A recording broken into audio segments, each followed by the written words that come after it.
Parece que essa indicação antecipada, e se for mesmo do Galípolo, é uma tentativa do governo do executivo de trazer mais credibilidade, né, para o Banco Central. E com isso a gente teve um crescimento da população do Canadá, que cresceu 3,2% nesse período, né, de 2015 para cá.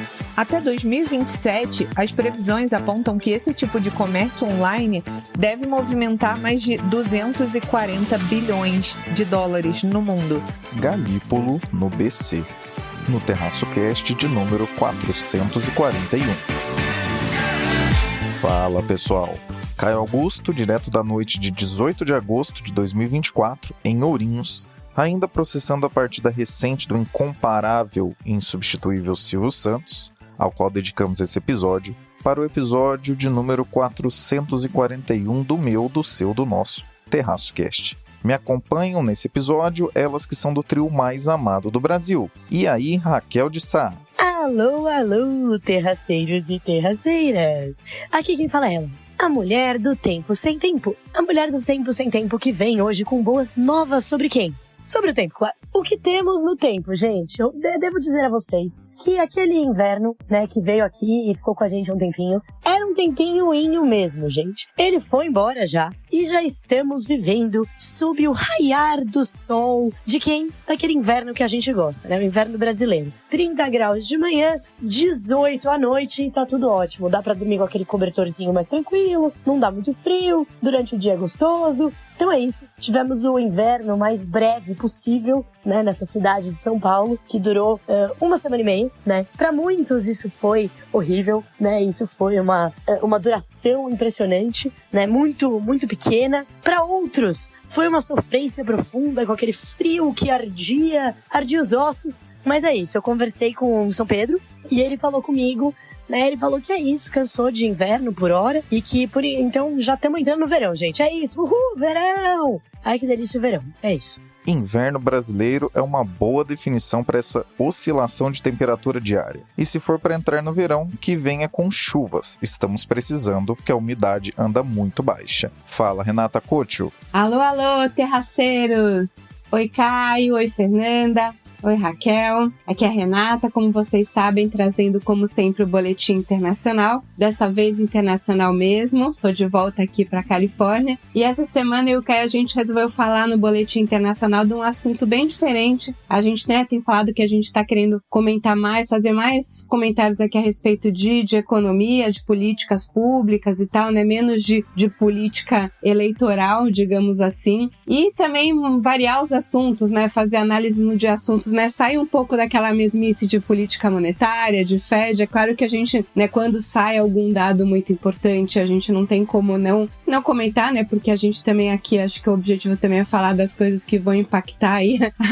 o nosso dia a dia, a nossa vida, né, na economia, e é claro que aí nesse caso, né, a política monetária dos Estados Unidos, né, dos assuntos que a gente trata aqui no Boletim Internacional acaba tendo um impacto maior no dólar e consequentemente também na economia do Brasil, mas a gente gosta de trazer assuntos diferentes também, que, assim, não só pelo conhecimento que o assunto traz, mas pra gente também refletir, né, qual que é o papel, né, do economista, o papel do Estado e tudo mais. Bom, enfim, então esse assunto que a gente resolveu trazer essa semana é sobre a política de imigração no Canadá e a política de empregos temporários, que são duas coisas que vêm junto, né? Importante darmos uma respirada das hard news e termos algumas reflexões interessantes, como a que teremos hoje. Tudo bem, Fernanda Pérez de Mello? Olá, meus amigos terraceiros do Terraço Cast. Que prazer estar aqui com vocês nessa semana maravilhosa que o frio passou na cidade de São Paulo. Que alegria. Frio indo embora, calor de volta. E o trio mais amado do Brasil segue aqui. Time completo em campo, vamos ao 4-4-1. Raquel, Planalto deixou encaminhado que Gabriel Galípolo será mesmo o presidente do Banco Central em breve.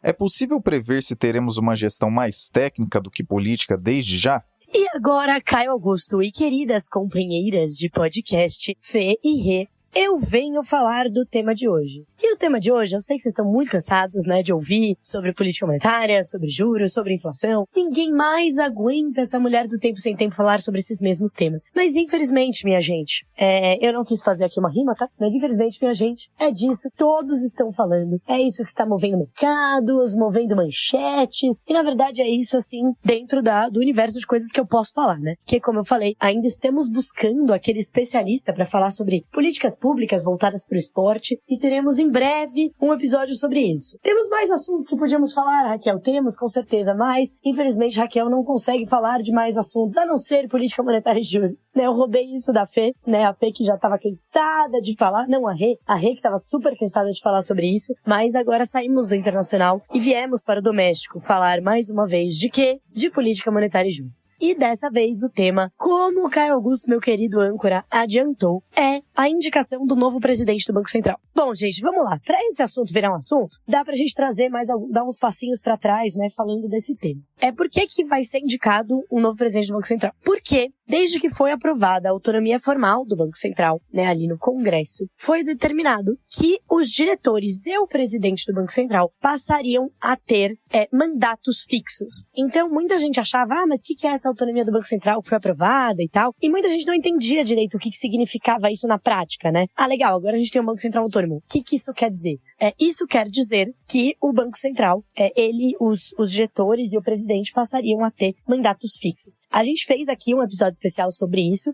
Caio, meu querido âncora, puxa ali pra galera e coloca na descrição desse vídeo. Valeu! Eu vou deixando esses jobs difíceis pros meus coleguinhas, né? Mas tudo bem, porque eles também me deixam jobs difíceis. Então, continuando aqui, né? Desde que foi aprovado, foi aprovado esse mandato fixo. E por que isso tem a ver com a independência? Tem tudo a ver com a independência. Porque se o mandato não é fixo, cada vez que chega um presidente novo, um presidente da República, ele vai lá e indica um novo presidente do Banco Central e novos diretores do Banco Central, né, que estejam eventualmente alinhados com a sua visão de política monetária, né? Então, então eu vou aqui colocar um Banco Central, um presidente que é leniente com a inflação, porque eu vou gastar um monte, a galera vai ficar com o dinheiro no bolso, a inflação vai subir, mas vai subir devagar e os juros vão ficar baixos, né? Porque eu tô aqui mandando, né, no Banco Central indiretamente, colocando quem eu quiser, e se essa pessoa não agir da maneira que eu quero, eu vou lá e demito, né? Então, por isso que a autonomia do Banco Central formal, ela gira em torno desse mandato fixo, né? Tem outros pontos importantes, que é o Banco Central, obviamente, ter as ferramentas necessárias para atingir a meta de inflação. Quem determina a meta de inflação, então quem faz parte ali no Brasil do Conselho Monetário Nacional, isso também é importante. Tem também a autonomia financeira, né, orçamentária dentro do órgão Banco Central como autarquia. Isso a gente ainda não tem no Brasil. Mas enfim, temos aí um Banco Central independente no qual os mandatos dos seus diretores são fixos. E aí, isso significa que o mandato do presidente atual do Banco Central, Roberto Campos Neto, vai acabar, porque foi estabelecido um mandato fixo de 4 anos. E aí, quando ele, né, estava ali na presidência, dele e de alguns diretores, de 4 anos. Então esse mandato acaba no final desse ano. E é por isso que o nosso presidente da República precisa indicar, essa indicação continua cabendo ao presidente da República, assim como na maior parte do mundo, e o Senado tem que aprovar essa indicação. Bom, com isso, né, o que a gente tem em vista? O presidente Lula, né, estava para indicar, ao que tudo indicava, estava para indicar Gabriel Galípolo, que é o atual diretor de política monetária do Banco Central. Desde que ele entrou no Banco Central, que ele foi indicado, né, no começo desse ano, já se falava que ele seria o próximo presidente, né, que o Lula estava indicando ali para colocar depois na presidência. E aí, de fato, isso parece estar se consolidando nos últimos meses, mas a grande novidade é que parece que isso vai ser adiantado. Então, apesar do Campos Neto ter o mandato até o final desse ano, parece que o Lula já vai indicar, né, o novo presidente antes do fim do mandato. Ele pode fazer isso, não tem problema nenhum e etc. E por que ele faria isso, né? Porque há uma visão, uma parte do governo que acredita que indicar já um novo presidente vai trazer mais credibilidade para o Banco Central. Porque você tira essa dúvida de, será que o governo vai mudar de ideia? Vai acabar indicando um cara super leniente com a inflação? Um cara com a visão super heterodoxa? Será que é isso que vai acontecer? E aí fica aquela dúvida, né? E a gente sabe que incerteza nunca é bom. Incerteza acaba se traduzindo, né?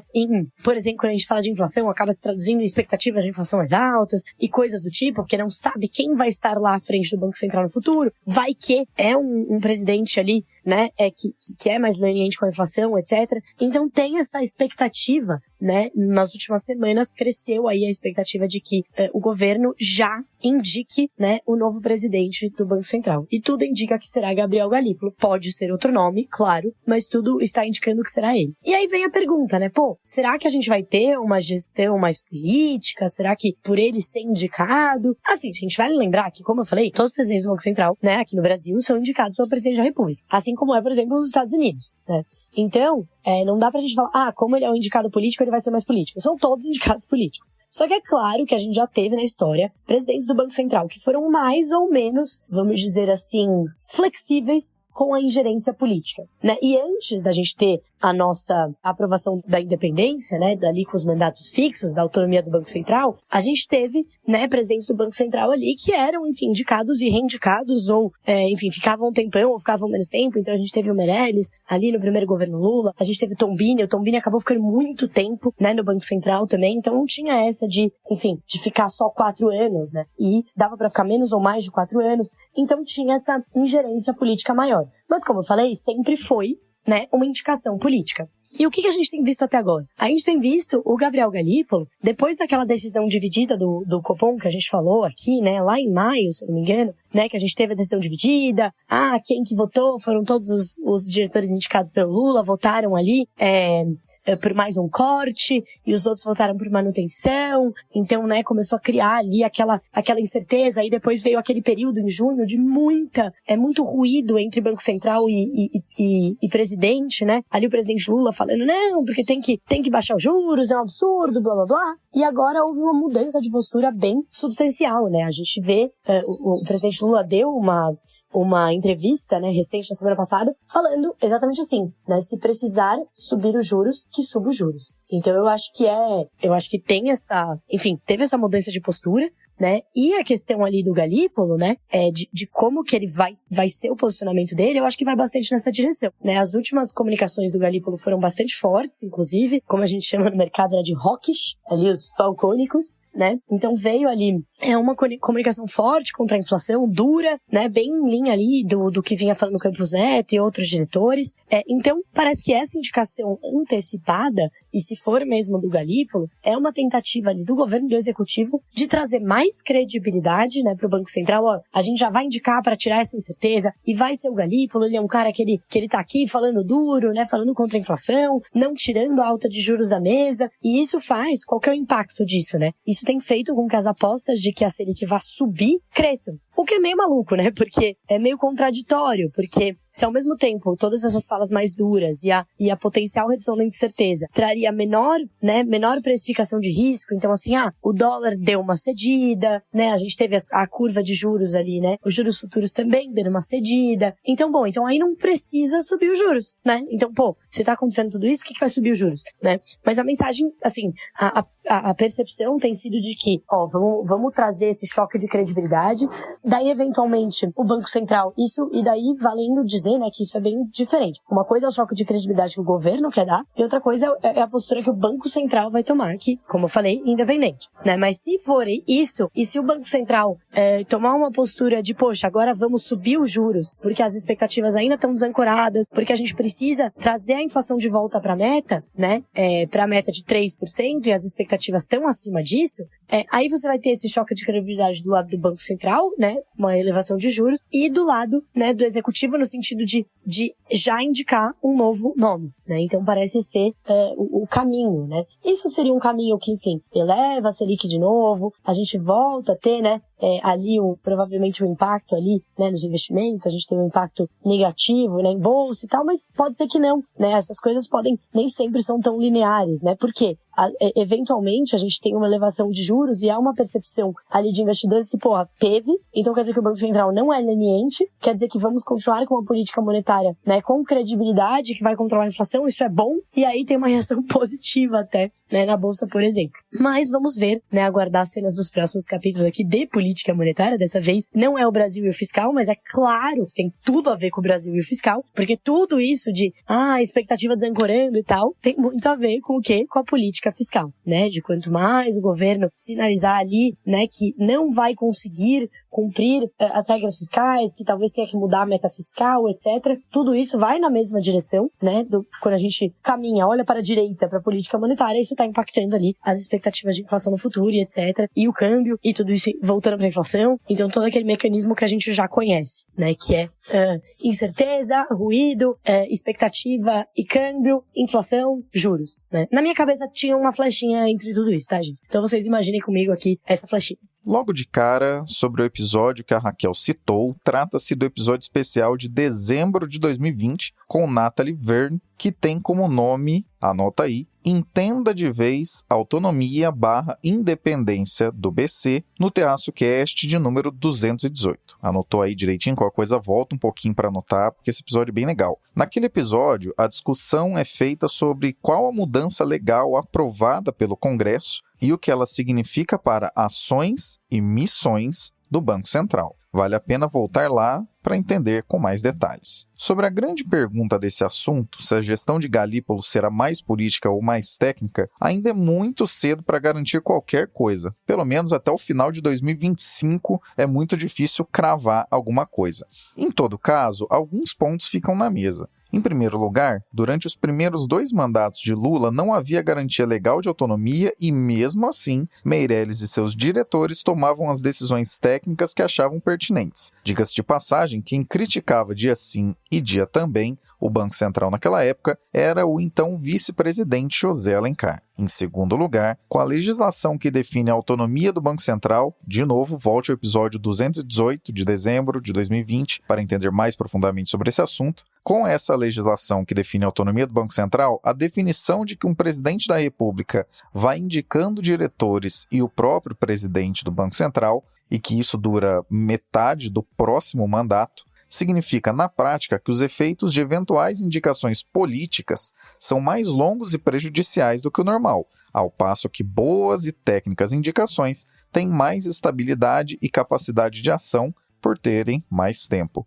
E, em terceiro lugar, em Lula 3, temos um presidente que oscila bastante entre discursos, variando de não dá certo isso de presidente do Brasil mexer com juros, até quem entrar lá será uma pessoa de minha confiança. Temos uma razoável liberdade de decisões quando o assunto é o Banco Central, basicamente de Itamar Franco para cá, com 2 mandatos de FHC passando por estabilização da moeda de um lado e vários choques externos de outro, 2 mandatos de Lula em que juros não eram um assunto, exceto pelos discursos do vice-presidente, um período Dilma em que a política venceu com larga vantagem a queda de braço com o lado técnico, uma reestruturação em termos de decisões e comunicações com a gestão Ilan Goldfein em Temer e questionamentos sobre teor de decisões e aproximações políticas ou mercadológicas, além do que parece prudente, na gestão de Roberto Campos Neto, que veio do governo Bolsonaro e finaliza seu mandato no meio de Lula 3.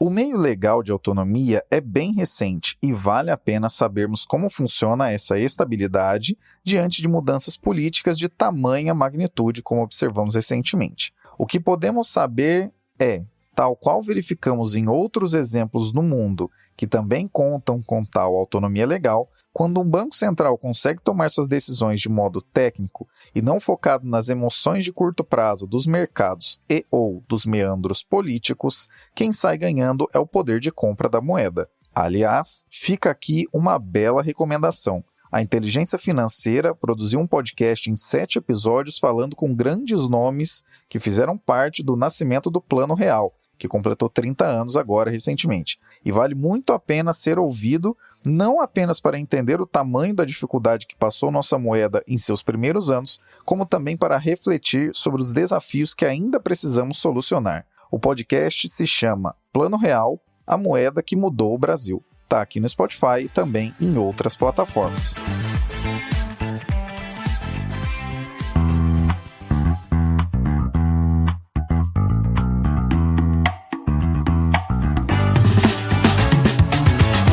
Confira na nossa Linktree todos os meios possíveis de acompanhar o Terraço Econômico, nossas redes sociais, parcerias ativas, e-books e até mesmo como você pode cadastrar seu e-mail para receber nossa newsletter semanal, a Reflexionários. Então, para resumir a ópera, não deixe de visitar nossa Linktree. Esse link está na descrição desse episódio.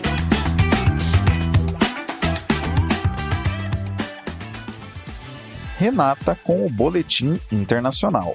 Programa Imigratório do Canadá passa mensagens de alerta para o mundo. O Canadá, ele fez lá, alguns anos, 2014, 2015, uma política para incentivar principalmente o recrutamento de empregos temporários sazonais. Então, principalmente na época de Natal, a economia aquecida, depois da crise de 2008, 2011, a economia voltou a crescer. E algumas cidades, algumas localidades do Canadá tinham dificuldades de contratar mão de obra, taxa de desemprego muito baixa, de contratar mão de obra, principalmente em épocas de maior demanda, épocas, Natal, Dia das Mães, férias em alguns setores e tudo mais. Enfim, aí o governo canadense aprovou uma lei flexibilizando a contratação de empregos temporários, principalmente de imigrantes. Então, permitiu que imigrantes pudessem ir para o Canadá exercer essas funções temporárias. No começo tinha uma série de regras, como eu falei, o objetivo era preencher essas vagas sazonais, então eles tinham uma série de regras de que a empresa tinha que demonstrar,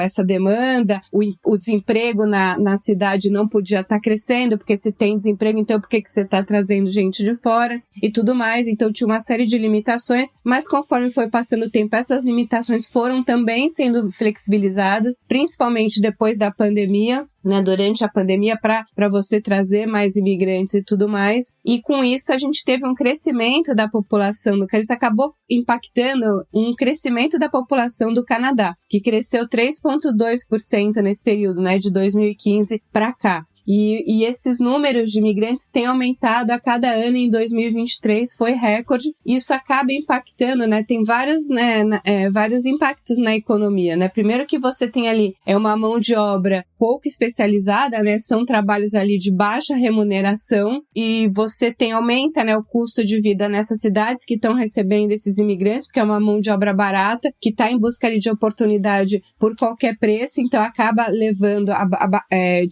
abaixando, os salários como um todo, e você também tem aumento do custo de vida, porque quando você tem esse influxo de população, você aumenta o preço de aluguel, você aumenta o preço de alguns serviços que tem na cidade. Então, quer dizer, uma política que foi feita para resolver ali um problema do empresário, digamos assim, dele querer contratar uma mão de obra na temporada, para fazer um bico, acabou acarretando ali com o tempo um problema grande na economia do país, com aumento de desemprego, aumento de inflação, tem ainda a questão da imigração, e em cima disso ainda tem fraude, Então você tem muitas pessoas que vão para o Canadá, fazem empréstimos porque tem uma garantia de que vai ter um emprego, Esses empregos são temporários, são mal remunerados, a pessoa paga uma taxa para essas empresas para conseguir ali, liberar a documentação, e às vezes ela não consegue trabalhar nem o tempo para pagar esse investimento que ela fez para conseguir essa autorização para trabalhar no Canadá. Então é como, fica como se fosse uma forma da pessoa fica endividada com quem levou ela para o Canadá, como se fosse uma escravidão por dívida, digamos assim, porque você tá levando essas pessoas que não tem,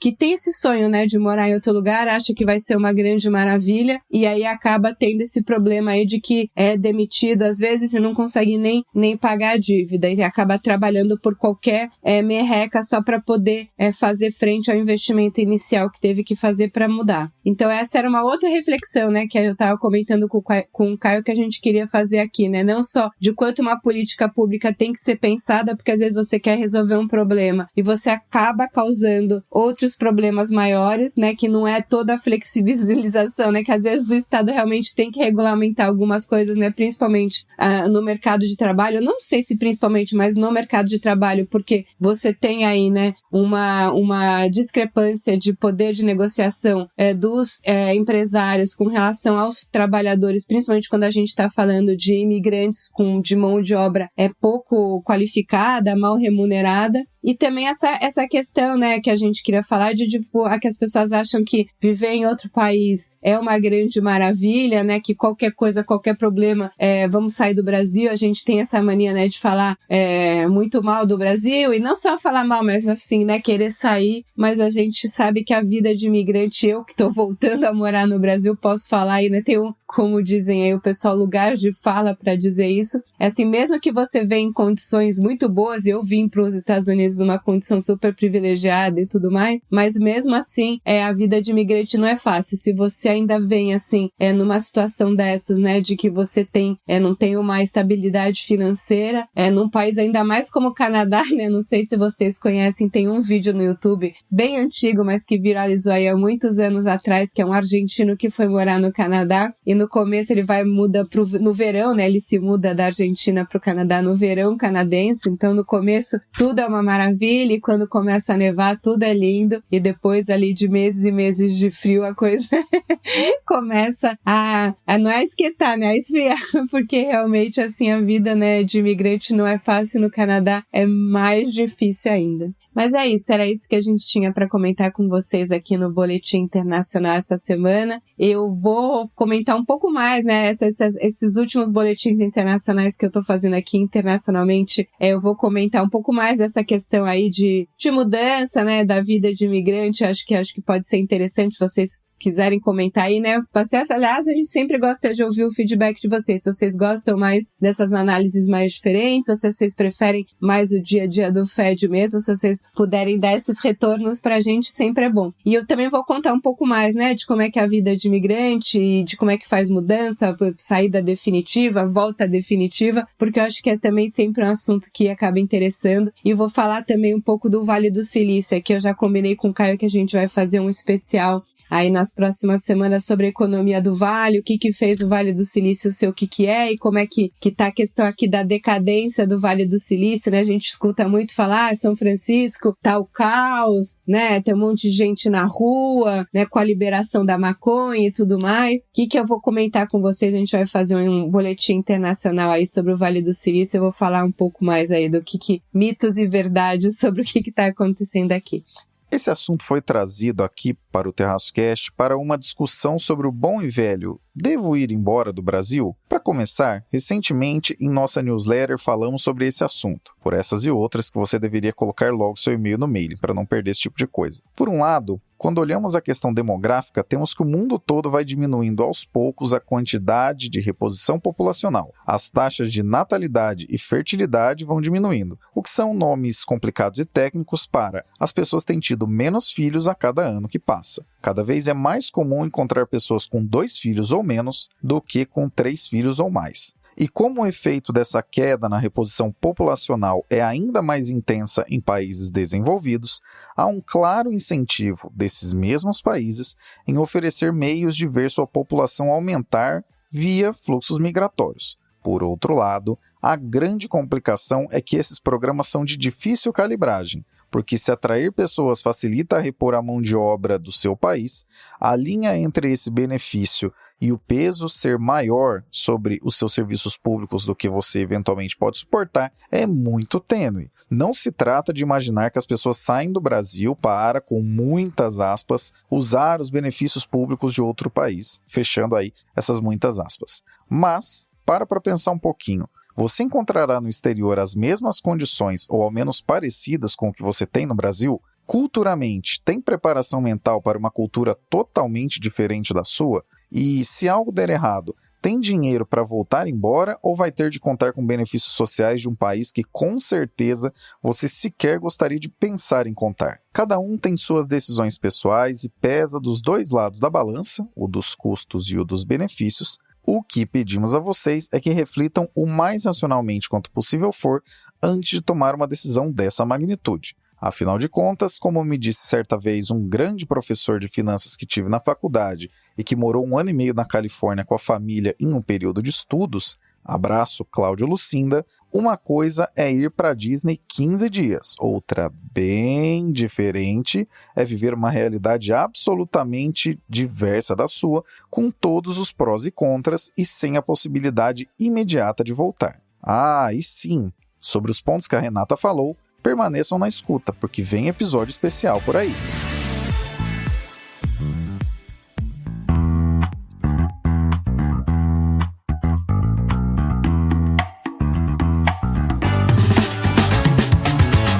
Gosta de como os conteúdos do Terraço Econômico traduzem e desmistificam as coisas?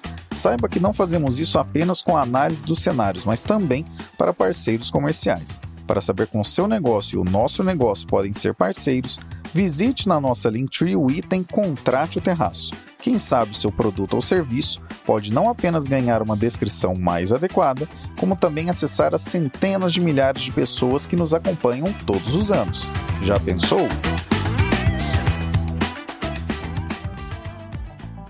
Fernanda, o que é TV 3.0? Ela pode reavivar a disputa dos meios mais tradicionais contra as redes sociais? O principal desafio da TV hoje é disputar com a internet, onde o usuário tem autonomia de assistir o que gosta, sem ter que esperar uma grade programada e principalmente fugindo dos comerciais, muitas vezes. Eu que assino o YouTube Premium, por exemplo, não sei o que é um intervalo comercial.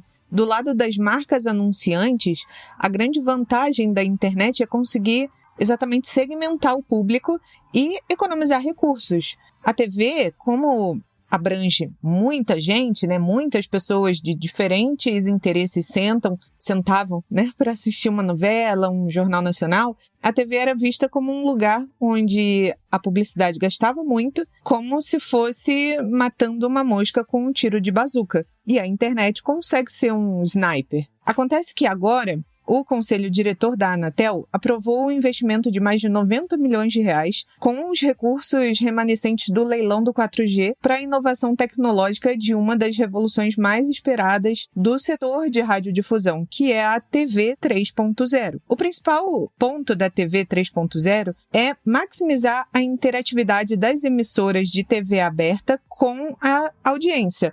Isso significa que, na prática, as TVs, né, as emissoras vão conseguir liberar conteúdos para o streaming a partir da TV aberta. Por exemplo, além dos jogos e muitas outras transmissões que já são feitas nos streamings que existem hoje, como o Globoplay e o Play Plus da Record, a diferença agora seria, por exemplo, a audiência conseguir participar de enquetes ou votar no BBB, por exemplo, usando o controle remoto. Ou até comprar uma roupa, um produto que a pessoa viu na novela, gostou ali na cena mesmo, ela já vai com o controle remoto e compra. E, por exemplo, ver um jogo do ângulo diferente, sem ser o ângulo escolhido ali pela transmissão. Isso tudo com uma definição muito maior também. Vocês já viram aqueles estúdios gigantes na China em que as pessoas ficam 24 horas fazendo lives de compras? Esse live commerce nascido na China, os consumidores acompanham a exibição de produtos, de serviços e conseguem tirar dúvidas ali na hora, bem numa pegada Ciro Bottini lá do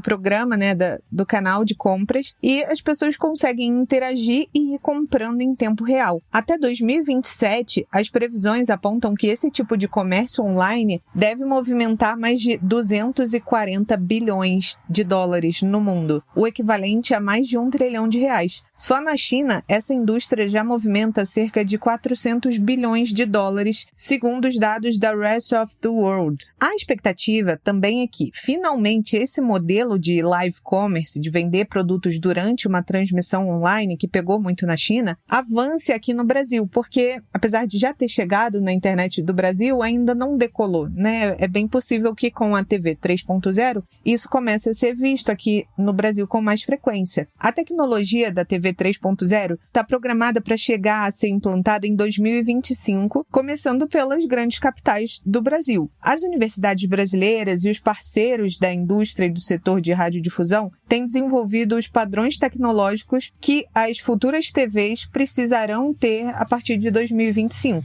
Isso porque as TVs de hoje não têm suporte para a tecnologia da TV 3.0. Então, a migração gradual deve ser similar ao que aconteceu da TV analógica para a TV digital. Primeiro, com a chegada dos equipamentos, né, das televisões preparadas para receber a TV 3.0 por meio dos conversores externos, e depois as TVs que já vêm com esses conversores integrados. O governo estuda entregar de forma gratuita os conversores para as famílias de baixa renda, assim como aconteceu com a migração para a TV digital. E atualmente, na troca do sinal das antenas parabólicas. Mais de 20 organizações diferentes disputam a preferência aqui do Brasil para venderem a sua tecnologia, com Estados Unidos e o Japão na frente dessa disputa. Quando a gente para olhar em que etapa que está Esse debate aconteceu lá no Rio, o Rio Innovation Week, que promoveu vários debates sobre o futuro da tecnologia e da inovação.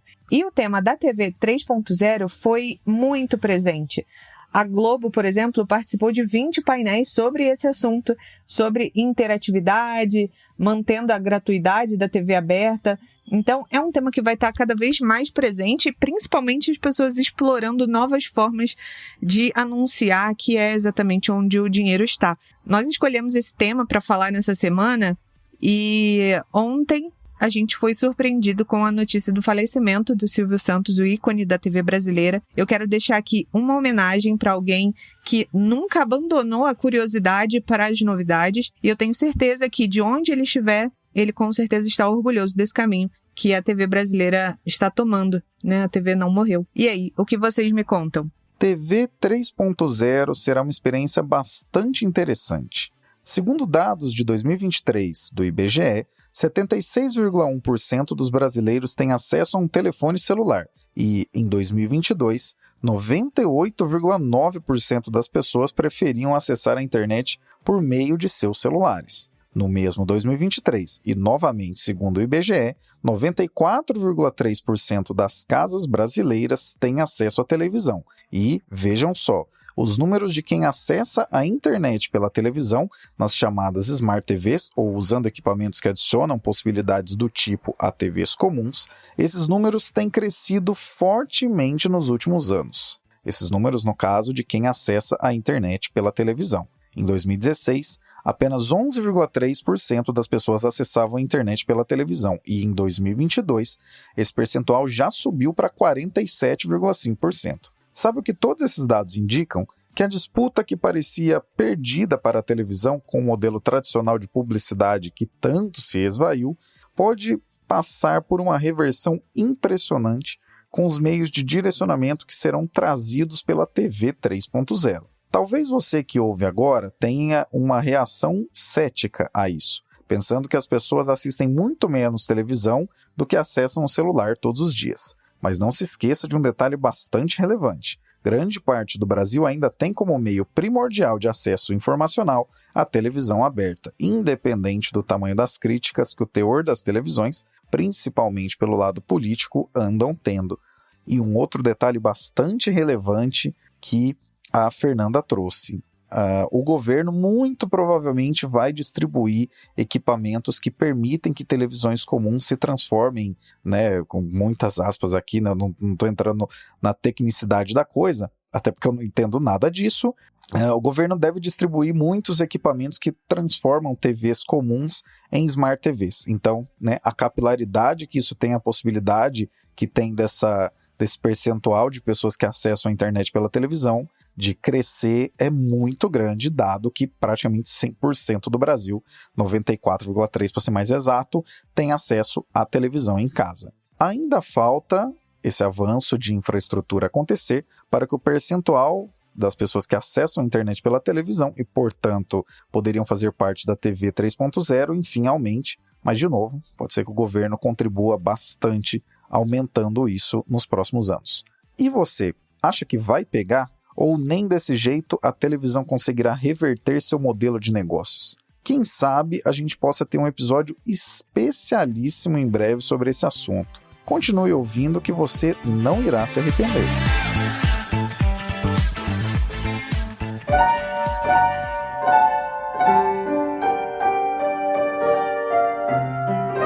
E agora, nosso espaço de homenagem, conforme te contamos logo ao início do episódio. Quis o destino que a gente colocasse em pauta, justamente para esse episódio, o futuro potencial da televisão. Justamente quando temos a maior figura da televisão como conhecemos, partindo para outro plano. São tantas as memórias existentes e de tanta gente que no fim das contas é praticamente impossível que você não tenha alguma para se lembrar. Quem sabe de algum parente seu que esteve em algum dos programas de auditório, alguém que já ganhou algo da telecena, ou até mesmo os milhões e milhões que cresceram com a voz que não deixavam ninguém mudar de canal no domingo, simplesmente porque aquele era o dia do Silvio Santos. Essa voz que aqui ancora é exatamente esse caso. Com tantas definições possíveis, ficamos com a que a Associated Press, também conhecida como AP, trouxe em seu anúncio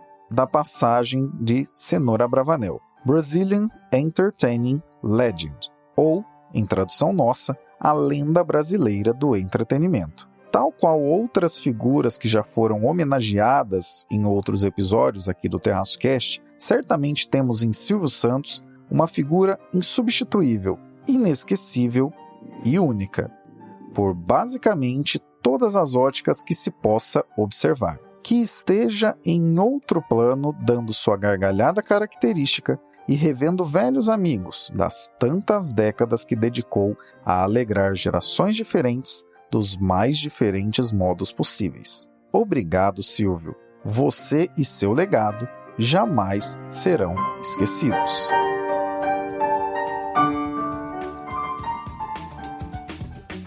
Após essa singela homenagem de toda a equipe do Terraço Econômico, que também contou com um adendo especial na capa deste episódio, como você já conferiu, vamos nos despedindo do trio mais amado do Brasil. Juro que não era intencional a rima, ela simplesmente aconteceu. O trio mais amado do Brasil que trouxe neste 441 do Terraço Cast suas análises simples, mas não simplistas. Obrigado, Raquel. Então é isso, vamos aguardar aí as cenas dos próximos capítulos, se os terraceiros vão antecipar uma indicação antecipada do presidente do Banco Central. E nos falamos e nos ouvimos na semana que vem. Obrigado, Renata. Essa semana era isso que eu tinha para comentar. E na semana que vem tem mais boletim internacional para vocês. Na semana que vem eu vou estar em Nova York, então continua sendo um boletim internacional. Eu tô levando a minha filha caçula, que tá indo estudar lá na NYU. Ela vai estudar teatro, né? Vai acting, curso de artes cênicas. Tô muito orgulhosa dela, então semana que vem estarei lá em Nova York levando a filha caçula para a faculdade e farei o boletim internacional de lá para vocês na semana que vem, tá bom? É isso, um beijo e até lá. E obrigado, Fernanda. Minhas queridas, meus queridos, muito obrigada por mais um episódio. Foi ótimo participar desse episódio especial do Terraço Cast. A gente se vê na semana que vem e vocês sabem que podem me encontrar lá nas redes sociais como @sigafefa. Valeu! Você que sempre nos acompanha, que tal trazer mais gente para ouvir e também acompanhar o Terraço Cast? Não deixe de enviar esse episódio para alguém que também queira ficar por dentro das discussões relevantes a nível doméstico e internacional. Abraços pelas ondas sonoras. Continuamos a prosa no próximo episódio.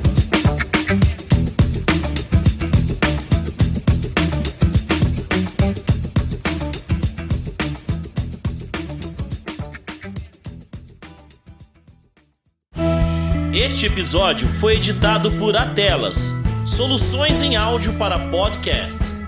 Encontre a Atelas nas redes sociais. É só buscar por @AtelasEdição.